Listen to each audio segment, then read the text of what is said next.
महिला अपने पति को कुएं पर ले गई, लेकिन खींचे जाने पर पति सोने में बदल गया। आदमी एक कुआं खोदना चाहता है, कुआं ढह गया और बहनें आखिरकार उस आदमी को ऊपर खींचने में सफल रहीं, लेकिन कुआं अथाह गड्ढे में बदल गया। आवेग में आकर उस व्यक्ति ने मिट्टी के तेल की बत्ती बांध दी और उसे नीचे ले आया, लेकिन अचानक ऐसा लगा कि तेल का दिया चूसा गया है, लगातार नीचे की ओर गिर रहा है। वह आदमी रस्सी को ऊपर खींचने के लिए संघर्ष करता रहा। तेल का दीपक अभी गिरा, यह फिर से एक जार में बदल गया।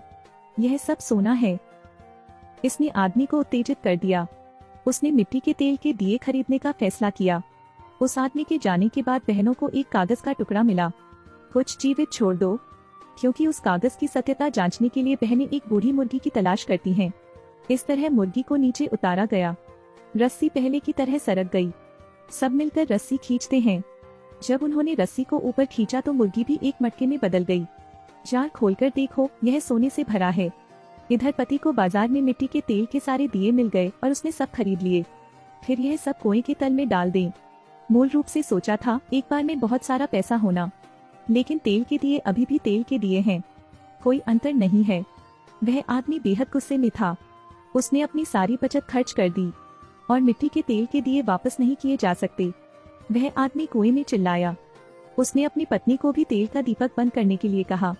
वह टोकरी में बैठ गया। वह चाहता था कि सारा सोना उसके नीचे आ जाए, लेकिन जब दोनों महिलाओं ने रस्सी को ऊपर खींच लिया, वह आदमी सोने से भरे एक बैरल में बदल गया था, पिछले 2 संयुक्त से अधिक। और बॉक्स में एक नोटपैड भी है। मुझे दूसरे व्यक्ति को नीचे लाते रहो। जब उन्हें यकीन नहीं होता कि दूसरे व्यक्ति को खोजने के लिए कहाँ जाना है, फिर बहन के पति को, जिसे दमा है, खांसी है।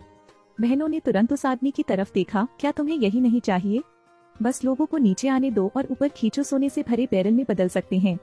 उन्होंने कुएं की विचित्रता के बारे में सीखा। जब वे किसी दूसरे व्यक्ति को खोजने के बारे में सोच रहे हों। मेरी बहन के पति, जिन्हें दमा था, को अचानक खांसी हुई। वे बुरी तरह मुस्कुराए।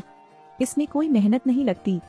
वे लोगों को कुएं के पास ले गए और सोने से भरा एक और बैरल खींच लिया, लेकिन वे अब भी संतुष्ट नहीं हैं। वे स्थानीय पुलिस के पास गए। बहनें शेरिफ से शरीर के बदले विनिमय करना चाहती थीं। चमकते सोने को देखकर शेरिफ मान गया।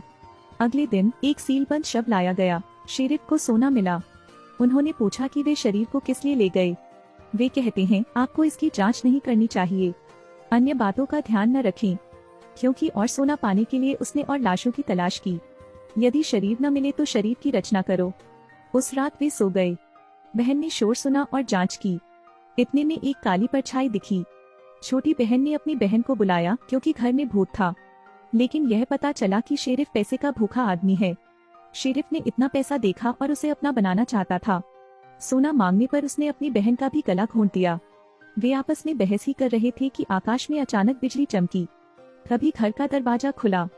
उनकी आंखों के सामने एक काली छाया आ गई। उन्होंने हिलने की हिम्मत नहीं की। जब तक आप हिलते नहीं हैं, शैतान इसे नहीं देख पाएगा। लेकिन तुम्हारा भाई कहता है कि जो खड़ा है वह गधा है। सेकंड बाद में उसके भाई को एक राक्षस ने मार डाला। कुछ ही कपड़े बचे हैं। राक्षस ने दीवार पर 8 अक्षर छोड़े। निष्ठावान होना चाहिए, पैसा समस्या नहीं है। कोई को भूखा न रहने दें। हालात काबू से बाहर होते देख उन्होंने सारी सच्चाई बता दी। शेरिफ की आंखों में चमक आ गई। उसका बहुत बुरा विचार था। एक वर्महोल अचानक दिखाई दिया। बस लोगों को वहीं नीचे गिरा दें। जब ऊपर खींचा जाएगा तो वह सोने के बैरल में बदल जाएगा। क्योंकि वह बहुत सारा सोना कमाना चाहता था, शेरिफ के मन में एक दुष्ट विचार आया। उन्होंने चौक में कैंप फायर पार्टी का आयोजन किया। ग्रामीण अभी भी खुश हैं। तभी थानाध्यक्ष ने बिजली के खंभे को गिरा दिया। विद्युतीकृत स्टील के तार ने सभी ग्रामीणों को घेर लिया और अवरुद्ध कर दिया। वह इसे पुरावशेष परियोजना कहते हैं। कई शव देखकर वे उन्हें एक गहरे कुएं में ले गए। शेरिफ ने 800 टन से अधिक सोना भी अर्जित किया। लेकिन जब उन्होंने पूछा कि सोने का बंटवारा कैसे किया जाए, प्रधान ने उन्हें आगे बढ़ने को कहा। उसे कुएं में धकेल दिया गया। यह देख छोटी बहन उछल पड़ी, लेकिन उसे भी कुएं में धकेल दिया गया। अंत में यह सारा सोना शेरिफ का है। उसने सोना उठाया और अपनी जेब में रख लिया। क्या चीजें वैसी चलेंगी जैसी वह चाहते हैं। कई सालों के बाद उन्होंने सुना कि वहाँ एक खजाना है और उसे खोज लिया। वे एक परित्यक्त घर में पहुँचते हैं और पर्दे के पीछे कुछ पाते हैं। आदमी जांच कर रहा है। चांदी के बालों वाला एक बूढ़ा भाग गया। वह पुलिस प्रमुख है। वह गहरे कुएं में राक्षसों द्वारा प्रेतबाधित था, फिर प्रताड़ित किया गया। और राक्षस यहाँ के नवागंतुकों की ओर आकर्षित हो गया। शेरिफ ने सभी को हिलने डुलने से मना किया। नहीं तो मर जाऊंगा। नतीजतन वह खुद छींक आया, खोया। लोगों की हिलने की हिम्मत नहीं हुई। राक्षस ने उन्हें लुभाने के लिए मतिभ्रम पैदा किया, आकर्षित करने के लिए जानबूझकर कार को धक्का भी दिया, लेकिन वे तब तक नहीं हटे जब तक कि राक्षस नहीं चला गया। इस बिंदु पर वे बस भाग गए। फिल्म यही खत्म होती है। शायद आश्चर्य हो, शेरिफ इस जगह को क्यों नहीं छोड़ देता, क्योंकि अधिक से अधिक लोगों को नीचे श्रद्धांजलि देना जारी रखना चाहिए।